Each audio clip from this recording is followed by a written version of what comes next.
up guys, TechTine here, and I am back again with a brand new video. So before I begin this video, as always, I want to thank you all so much for watching this one. If you enjoy my content, leave a thumbs up. Also subscribe to the channel if you haven't already, and I will leave my link to my Instagram account down below, so follow me there for your latest updates. And giveaways will also be announced there. If you have any questions, you can DM me there. Okay, so in today's video we're going to be taking a look at and unboxing the Motorola Moto G7 Play. And this is basically, you can call it like the younger sibling of the Moto G7 Power. So yeah, let's go ahead and get started. So this is how the box looks like. And I'll discuss build quality and all that in a second. So let's just throw it to the side and I'll show you what else you get. Charger and your USB-C connector. That's it. Standard, straight to the point. Let's put this box to the side and get to the impressions of the video. So here's the phone, and now that the setup is complete, I can walk you through the design and specs and all that good stuff. So let's start with the design. So this display right here is actually a 5.7-inch HD display, and it does follow that 18:9 aspect ratio. The bezels are slimmed down. You do have a notch, so I guess Motorola's theme for budget phones in 2019 all have notches, and this one is actually kind of bigger than the one on the Moto G7 Power, so keep that in mind.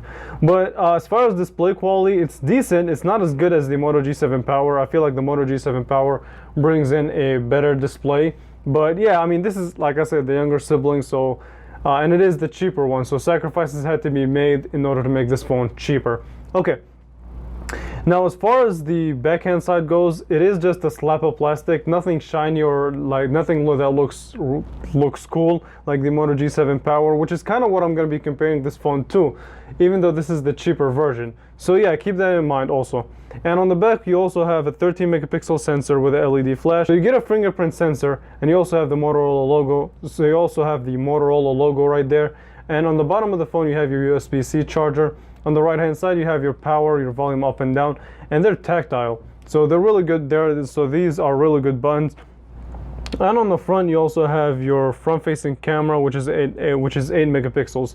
Okay, as far as specs goes for this phone, this does have 32 gigabytes of storage, 2 gigabytes of RAM instead of 3 on the Moto G7 Power, and a 1.8 gigahertz octa-core processor. And I really need to stop comparing it to the Moto G7 Power for a second.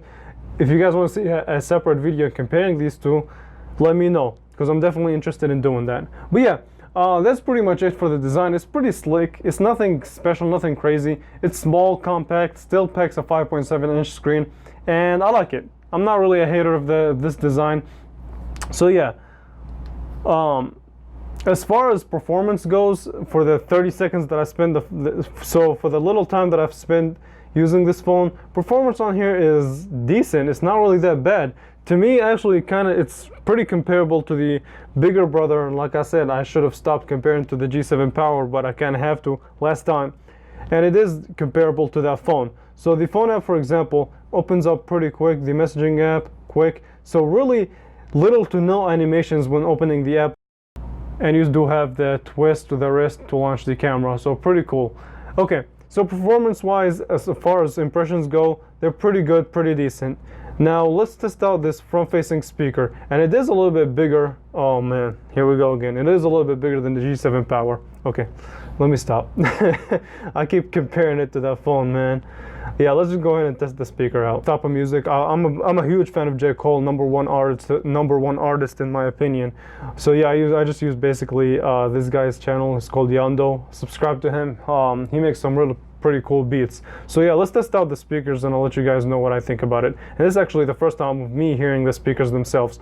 So let's do it together. 3, 2, 1.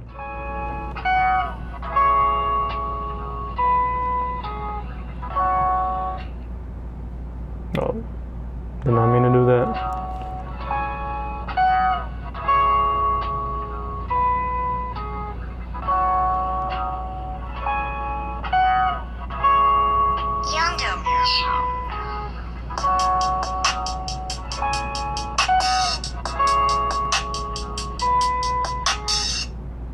So I have a pretty good idea on what I think of this speaker, and the speaker on here is decent.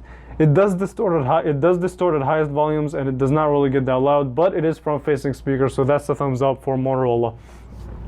As far as battery life goes, this phone has a 3000 milliamp hour battery life, 3000 milliamp hour battery cell, and I mean, I'm kind of assuming it's gonna be good, especially for a screen size that is smaller and it isn't really a full HD screen, so it doesn't really have to push as many pixels as phones with 5000 or phones with 4000 milliamp hour batteries with bigger screens and sharper displays. So yeah, I'm assuming it's gonna be pretty good. So only the full review will decide what the battery life is, and I'm gonna be doing a more extensive review of performance.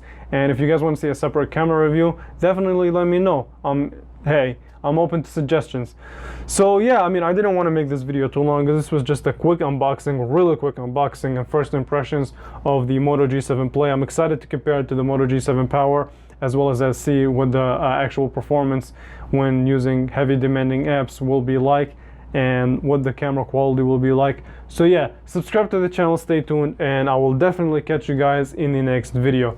Thank you all so much for watching this one, and yeah, catch you guys in the next one. Thanks for watching.